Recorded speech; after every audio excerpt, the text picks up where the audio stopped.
Die Kersengel se magiese nag.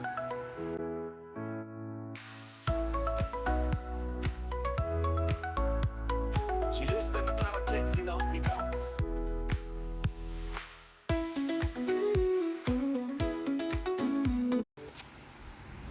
In 'n klein dorpie met die naam Wintervlei het die inwoners elke jaar 'n pragtige kersboom in die dorpsplein opgerig. Bo op die boom het 'n pragtige kersengel gesit met goue vlerke en 'n helder glimlag. Hierdie kersengel was nie net 'n versiering nie.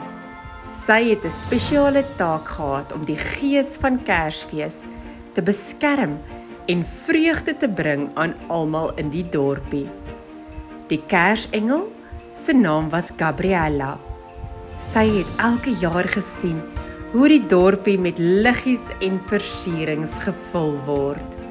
Sy het gesien hoe die kinders met vreugde in die sneeu speel en hoe die gesinne saamkom om Kersfees te vier. Maar hierdie jaar was daar iets anders. Die dorpie het nie dieselfde vreugde en opwinding gehad nie. Die mense het bekommerd gelyk en die kinders het nie soos gewoonlik gelag nie. Gabriella het besluit om uit te vind wat verkeerd was. Op 'n koue Kersaand, toe die dorpie stil was, het sy haar goue vlerke oopgesprei en van die boom afgegly. Sy het deur die dorpie gestap en gesien dat baie mense bekommerd was oor die toekoms en nie genoeg gehad het om Kersfees te vier nie. Gabriella het geweet dat sy iets moes doen om die gees van Kersfees terug te bring.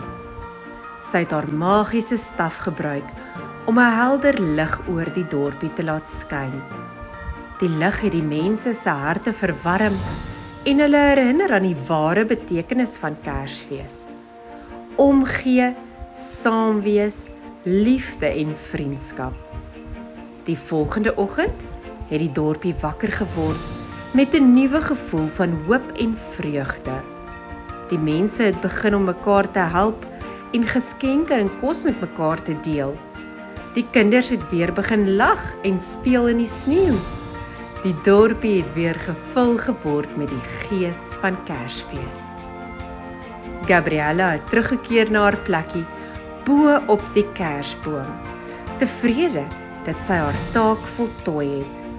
Sy het gesien hoe die dorpie weer lewendig word